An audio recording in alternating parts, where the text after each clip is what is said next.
Welcome back to the Resupply with me, Guy Next Door. And me, DK. Bringing you your weekly double tap of all things Laserforce. So last time we talked about this upcoming Nationals, and we sort of touched on the current state of West Coast Laserforce. And I figured, DK, you could probably shine some light on kind of what's happened with Sacramento in particular, and kind of give the community a little bit of insight without going all the way behind the scenes. But yeah, it is sad times, my friend. Yeah. So what's actually happened? LTC has unfortunately had to close its doors. Just sort of a conflict with the landlord got very messy, and had to just vacate the premises. So it happened relatively quickly, Right. And I can't even tell you how long ago it was. It feels like it was forever ago, but it probably wasn't more than a few weeks at that point. It's such a shame because, I mean, first of all, the maze was awesome, so cool. And secondly, I really like Sean. I really like Yama. He's such a good dude, and for him to have to kind of make that call must have been pretty hard for him. Yeah, I know that he was pretty passionate about the community and his business and stuff. So yeah, it's absolutely. And just we feel so terrible for Sean, for Ian, his brother, for their whole family. I know it was a difficult time. So it was in early February, according to what I'm seeing here. So basically, the first weekend of February, that was the last days of LTC. Right. But all of us kind of went down. We had sort of just a goodbye celebration. I guess the only silver lining was I know they did a lot of business those last couple of days where they were selling discounted games, and it was just packed to the brim, and it felt very bittersweet knowing that there were that many people who cared that much about the business, and just seeing how many people were disappointed to see it go. Certainly, chiefly among us in the Laserforce community, but also just other members of the general community, people who'd had birthday parties there, who had been bringing their kids there for a long time. It was sad to see. So that, from what I understand, Carmichael's not a big sort of do you guys call them suburbs or cities or? It's suburbs of the Sacramento area. And from my understanding, sort of LTC was kind of a staple of that community. Yeah, such as they have in Carmichael. Carmichael is number one where I grew up. That's why I first got involved in LTC. Is the house where I grew up is maybe about 6 minutes from there. Right. By car, so it was definitely a fixture in my life growing up. And there, isn't necessarily a lot to do out in Carmichael. It's kind of an older suburb at that point, so more of the money, the investment, the newer locations are kind of moving further out, either toward the airport, which is kind of north of Sacramento, or out to the kind of more east-lying areas that are of course sort of newer in terms of their development. So yeah, it definitely is a fixture, or was a fixture in Carmichael, and we're sad that it's no longer there. I only got to play there, a couple of times. Obviously Nationals, 2017, and 2012. No, let's not forget our epic run together. 2012 as well. And I really like that maze. It's funny, like I after 2012, and in the prep to 2017, like I struggled to remember what the maze was actually like until I set foot in there, and it all came flooding back, and was just like, that's right, this place is crazy with all its like castle cutouts and the places where people pop out of, and it's kind of like a killing field. Right in the towers area of that maze, because it's kind of caught in the middle between the balcony and the other one. The other one. Yeah, the other one. The top of Red and other areas like that. And since I pretty much went there not too long after it opened, all the way back in 1997, so 22 years Wow. ago, that place stayed open in one form or another Yeah. for the most part. I saw that arena undergo a number of different transformations and transitions. The basic layout, especially the middle with the castle structures, was always kind of there. The green ramp with the switchback was always a kind of permanent fixture of the arena, but so many other things changed about it over the years.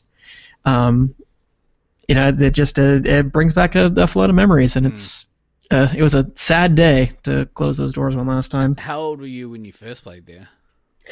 12, I think, Wow. when it first opened. And you're like So 40 or something? that sounds about right. Do the maths, kids. Yeah, aesthetically, that like LTC was rad. Like to go in there, and it's kind of it obviously medieval kind of themed, to then set a futuristic, well, the future of 1984 laser tag.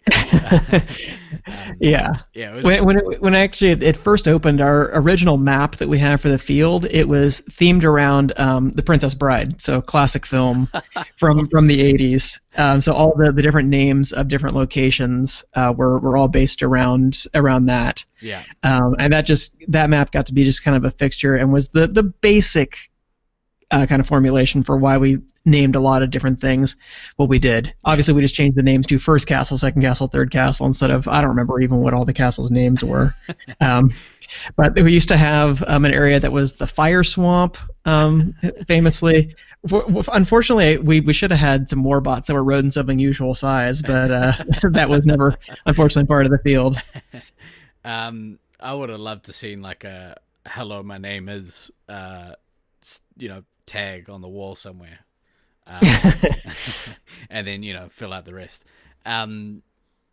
Yeah, so I mean, and sort of going back to Sean and Ian, like those guys, so hospitable, so welcoming for the international guys. Like Sean let me stay at his place during the last nationals there, and they were just really nice people.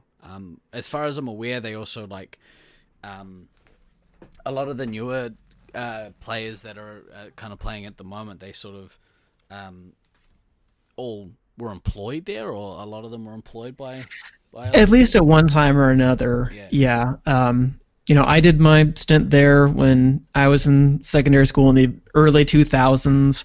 But a lot of the newer generation of players, Morphin, Nimitz, Bronwyn, Autumn, I'm probably leaving much people out, but they all worked there at one time or another. So it was a formative experience for lots of people. It's kind of like special to be able to have that kind of connection as well to your first job. Like your first job is also one of your major passions as a player. So that's a pretty cool thing too. Yeah, I feel really lucky that I got to do something for my first job, even if it was, minimum wage all those years ago, but something that was fun, that I was interested in, and that I actually got some good hands-on skills once I got to be able to repair some of the vests and things like that, and learning about how electronics work. It was a really valuable experience, and not just, working at Macca's and coming home smelling like French fries at the end of the day. Old Man Than did a stint at LTC, right? He did. I'm trying to remember the number of times that Than got suspended from work for daytime drinking. Shall we say negative customer interactions? Oh, right. I would expect nothing less from him. I could just imagine a teenager sort of coming in with a suit on backwards, and he just looking at him with his Thanatos face. Really? I think I may have been on the receiving end of that once or twice. Really? Okay. Really? Yeah. Okay. So with that, but that all came in handy now that he is, the vice president of Evil Corp Verizon, or whatever his official title is. So now we can tell people that over the phone, but they can still feel his stare. So that means obviously you guys are essentially homeless at the moment. you're a bunch of Laserforce hobos. Not to put too fine a point on it, but yes, you are correct. What does that kind of mean in the short term for you guys? Obviously, with Nats coming up, I sort of asked in the last one if going elsewhere is an option, but I guess what are you going to do for your fix? That is a good question. So, I mean, there are other quote-unquote laser tag places in the Sacramento area, but we all know. Like a zone? I'm trying to remember what the bowling alley that's close to us, what they run. I think it's some form of zone. Yeah. I don't know. Who gives a shit, really? If it's not, remember, kids. If it's not Space Marines, it's just masturbation. Let's be honest. Ew. So yeah, you guys are going to be at a loss for a little while. Yeah, I think so. Which, I mean, again, I used to take an annual trip to Portland. Last time I was there, I went to a site that's part of an FEC and went in. I think I was in a game with like 3 kids or something who just came in briefly. I had no idea what the hell they were doing. Yeah. They left the game, I think, about 2 or 3 minutes in. So it was literally just me and the marshal. I was walking around the field just kind of talking with him about various things that had happened. Because, of course, I was wearing one of my Laserforce shirts. Yeah. So he asked, are you a professional? I said, professional implies I get paid for this sort of thing. Where the opposite is true. I spend a lot of money on this hobby. Yeah. But it was a gorgeous site. They had sterling brand new Gen 7 state-of-the-art stuff. So, I mean, not quite as good as Gen 8, but still pretty good stuff. They had working beacons. I think they had 2 or 3 warbots. They had a Jade Serpent that was really cool and interactive because it was rattlesnake themed, because it's like kind of the Old West American mineshaft kind of theme. Awesome. So it was a super cool site, and nobody was there, and they never play any special games, and it just made me sad. I'm like, you guys have all of the tools that are here to have this fantastic kind of experiment, and all of these great features are just going by the wayside. I guess it's kind of like how the FECs work, right? Like that they're usually as a value-added service to either bowling or go-karts or whatever else they kind of run. We've had one open up, I think last year or the year before, above a ice skating rink across town from where we are, using Gen 7 gear. And there's one opened up nearby, actually, this weekend, actually. We gotta maybe go check out the maze and see what it's like. But apparently it's safari themed. They're using Gen 8 gear, so... oh, nice. Yeah, that's going to be interesting. So, well, you guys are running Gen 8 now, right? Yeah, we are, yeah. Oh, you lucky bastards. So good, man. I love it so much. Not to rub salt in the wound, but yeah. That's all right. You guys close down and we get Gen 8. It's just, life ain't fair sometimes, man. It sucks. Yep. Circle of life, I guess. My understanding is that I think St. George also recently upgraded to Gen 8. Really? So I feel like a road trip of some kind may be in the works to St. George at some point in the future for Sacramento players. Yeah. I don't know if that will be before Nats or not, but if the adults need more enticing, it is like only about an hour from Vegas. Ooh. So, So just putting that out there. Like, is that like a 3-hour flight or whatever for you guys? Probably not even that. I think it's like a 2-hour flight from here to Vegas. Maybe even less. It would not be all that far flying. Last time we went out there, we drove, but it was a little bit more of an experience. 2 hours away from everywhere you want to be. That is Sacramento's just tagline right there. So that could be doable. Like, if you guys, I guess it comes down to cost, though. Cost and inclination.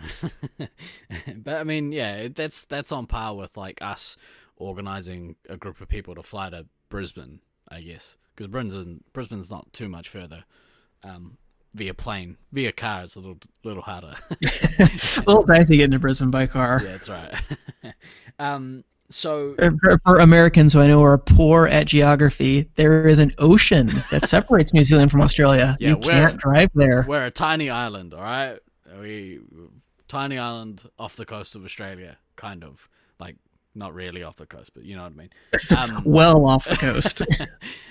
So this ain't the first time that you guys have gone through a drought, right? You've there was a while where SAC closed down or it turned into a zone or something. Okay, so two different periods. One was between about late 2004 and late 2008. It did convert to a zone site, at least temporarily.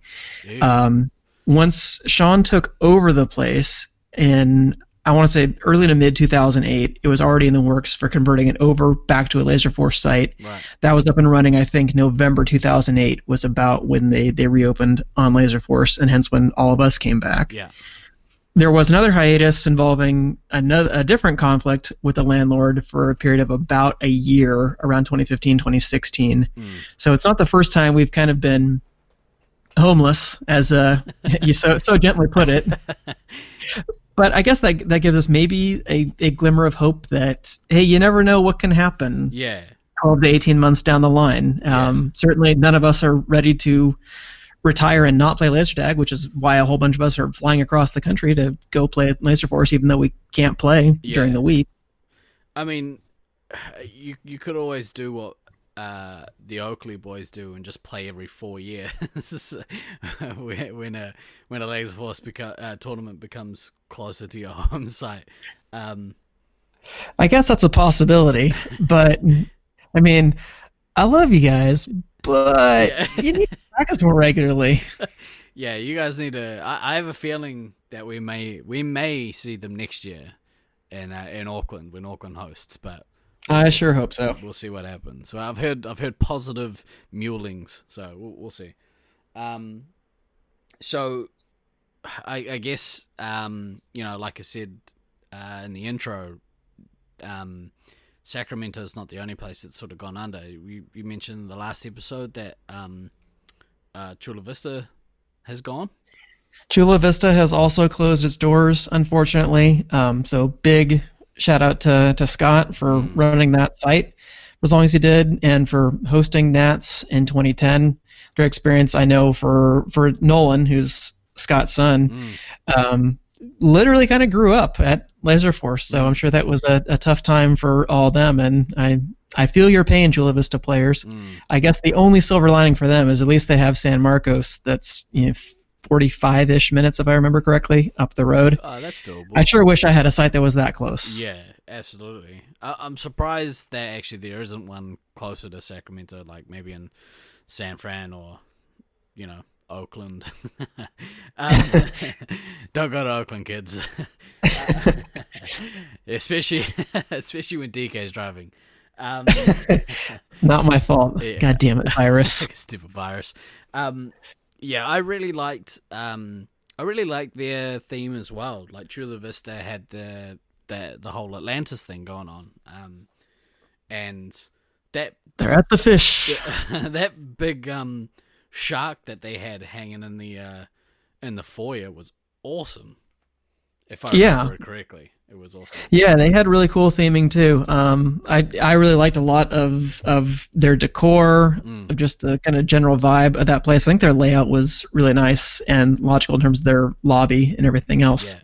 I will say it wasn't my favorite arena to play Nats in, but part of that just had to do with the it was that and the style of play too. That was before we reintegrated international rules back into the U.S. scene, which thank God we did that. Yeah, I think the scene would have probably died a slow, painful death had we continued along that path.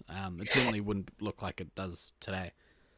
I definitely agree. I don't know how slow it would have been. I was pretty ready to hang it up after that if Sanch hadn't made the very smart decision to play by proper rules. Yeah. So if you're ever to know why the shielding rule exists, kids, it's not just because you couldn't hit the guns that effectively. It has to do with so many other factors. Is huge. We've talked about it before, but I think Rusty mentioned it on a previous podcast. It just slowed the game to a grinding halt if people don't have to come out of cover. Exactly. The way that it flows now is not only feels good to play that style, but also when you're in an arena reffing a game, makes a huge difference. Oh yeah. Like I guess the closest thing to that style would have been the Taipan's Wall of Death in the finals last year. And it still didn't work. Yeah, so boring to watch, and yeah, run around, kids. It's good for you. It's good for your cardiovascular system. Yeah. So tough days for California laser tag with LTC shutting down, with Atlanta shutting down. It pretty much is just down to San Marcos. And as I mentioned in the last podcast, they don't play tournaments anymore, which is a shame because they actually did have some good developing players. I know part of it had to do with Sean Castor, Commander, who is their best player, who's the owner's kid. He was in process of getting a scholarship for running up to University of Oregon, I think it was. So obviously more resources had to be sunk into that, and I can understand that for all kinds of understandable reasons. Yeah. That actually pays the bills. Laser tag takes money out of the bills. Absolutely. But when was the last time you played there?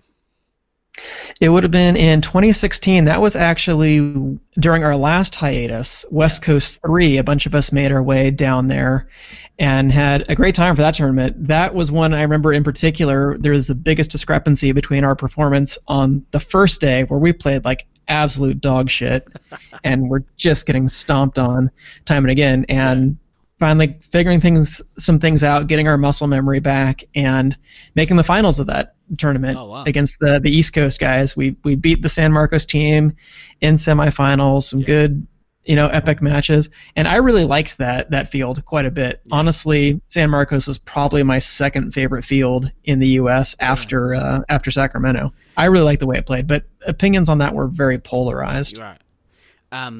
And do you know what kind of equipment they run at the moment? Like, I'd imagine it's Gen 7, but... I'm not 100% sure on that. I think we might have played on Gen 6 when we were there. I don't know if they have upgraded since then. Hopefully they skipped a gen and went, straight for 8.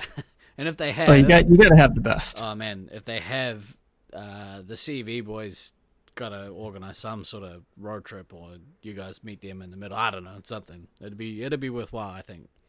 Yeah, and just going to the San Diego area is just lovely most of the time of the year. So I'm perfectly happy to vacation down there, and if laser tag can be involved, so much the better. Yeah, I mean, unless you have tonsillitis, San Diego is pretty much.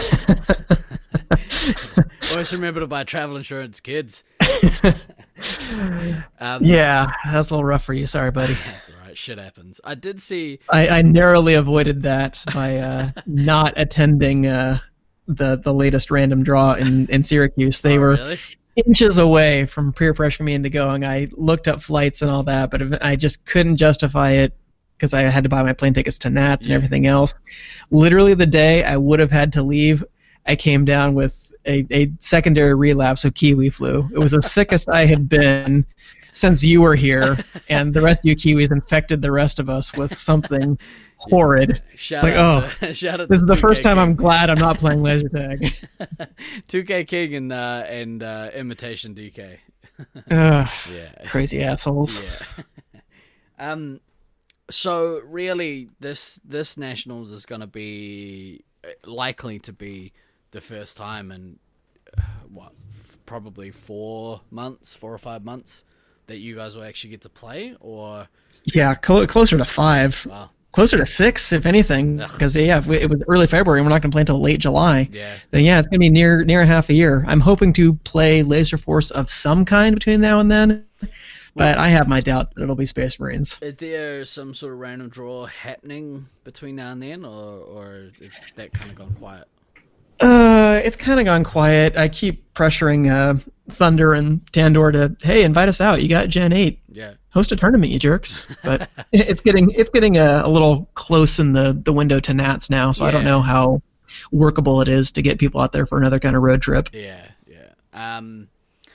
So speaking of road trips, if we do end up coming to, or if I do end up coming to Nationals, I am quite keen to hit up some of the other sites, because normally when we come over, we play at one site and then that's kind of it. But I hear there's a Vegas trip in store, and if Vegas is in store, then, like I said, San Marcos is close-ish. St. George is close to there. Yeah, St. George is only about an hour and a half from Vegas by car. It's not far at all. San Marcos would be a little bit more of a hike from there from a car. Right. I know everything looks close together in the U.S., but it's not. It's quite a big country. So that might be something that has to happen as well. Because if you're that close to a Laserforce with a competitive membership base, then you might as well go, right? Yeah, that'd be cool. All right, so I guess we could kind of hold out hope that one day there'll be a Sacramento side again, because I think like it's kind of like the stable West Coast site. Yeah, it needs to happen. It needs to happen. So we're holding out hope that there will be a bright future somewhere down the line. Hopefully, some of the people who have made this community great will be involved in that in some respect or another. Yeah, make Sacramento Laserforce great again. Is that what's going on the cap, or? I'm not going to touch that one. Yeah, that's a hard pass. Okay, well, look, if you haven't, and this is kind of, I guess, poor form coming from me, but if you haven't bought a ticket to Nationals this year yet, keep an eye on some of those flights, because I hear it's going to be quite a good tournament. I'm looking on a day-to-day basis, and if I can find some cheap enough flights, I might just have to come over, but.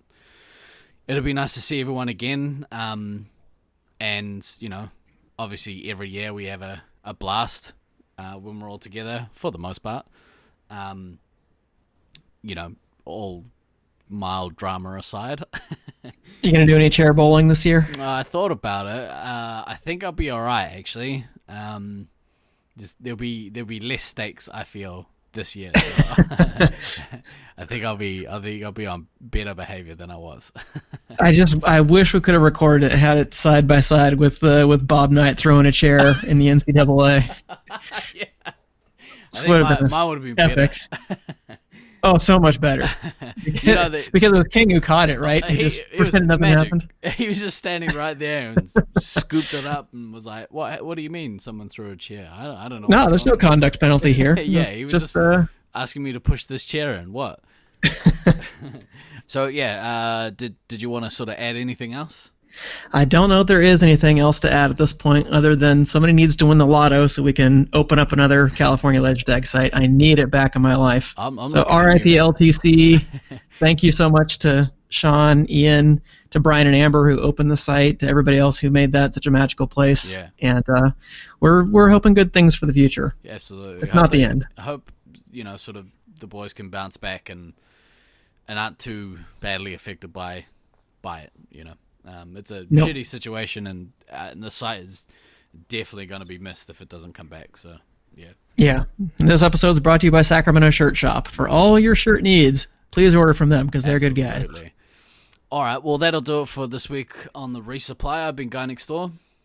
And I'm DK. And always remember to backtrack, kids. We'll see you next week. Later.